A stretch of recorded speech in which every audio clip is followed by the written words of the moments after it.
What do we miss? You guys are reinventing everything, right? So we're not allowed to watch. Yeah, I don't know. We're not doing a whole lot different. But what's your takeaway? I tell you what, I thought our first unit played really well. We busted one coverage. They hit one play on us on a little screen, and the secondary busted the coverage. We were out our first and second team free safety, so we moved Chuck Clark in there in a pinch, and we played CJ, at our nickel spot. So just kind of threw some guys in there a little bit and see how they did. But other than that, we played really well. There's a drop off when it comes to after our first group though right now. Obviously in some spots. Some spots were better, some spots we got to get better. So that's kind of my take initially without looking at the film. But the effort was good. I'm pleased with that part of it. We've been competing and working hard, and we're just gonna, we've got a young group. Sometimes they're going to see some things for the first time, and they can learn from that. And so far, they've been pretty good about not making the same mistake twice if there is one. So it seemed like there were a bunch of guys in blue over the course of the week. How healthy are you as a unit? Yeah, I think today we held some guys out. I think Bonner could have gone, Faison could have gone. I'm trying to think who else we had on our side that Luther and Daddy.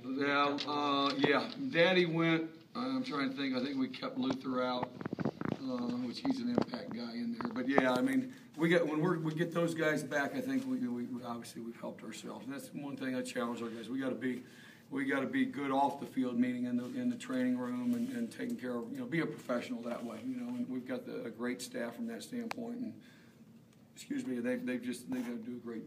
They need to, our players need to do a great job of working with our training staff. Linebacker specifically, what did you see from that position?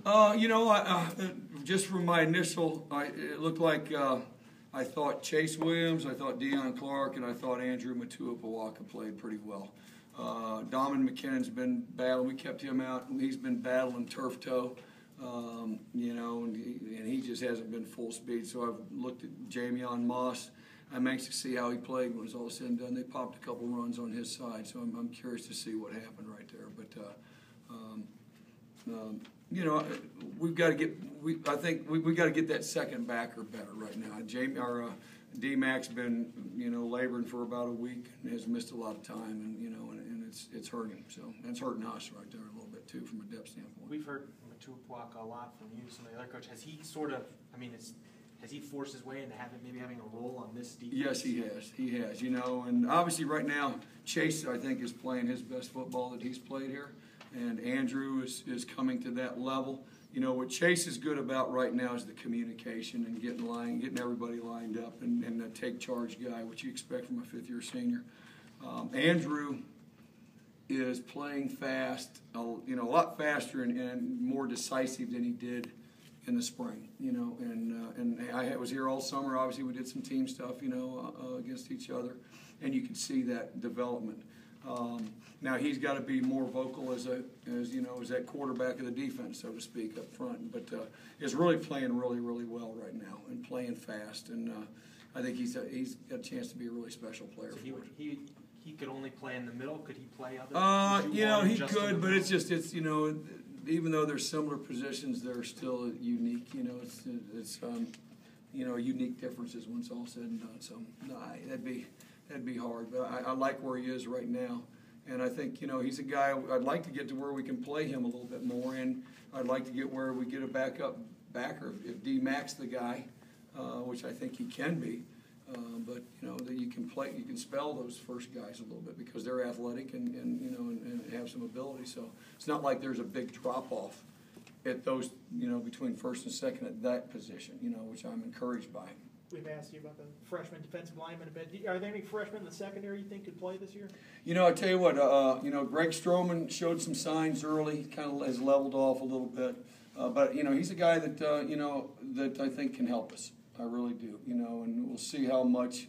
But I think he can. C.J. Rivas is a guy I've really been impressed with, and we're actually working him a little bit of our as a backup nickel now a little bit because, just a good open field player, gets a good football IQ.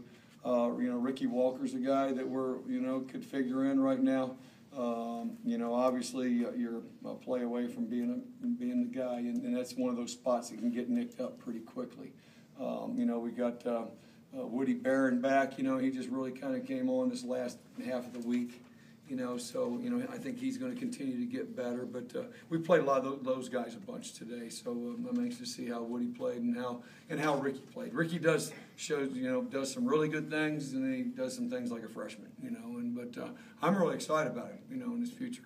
You know, we'll see where you know, Mahota is in that mix. You know, and those, I think Ricky and, you know, with a fresh group talking, you know, Barron, talking Nigel Williams, Corey, and Luther.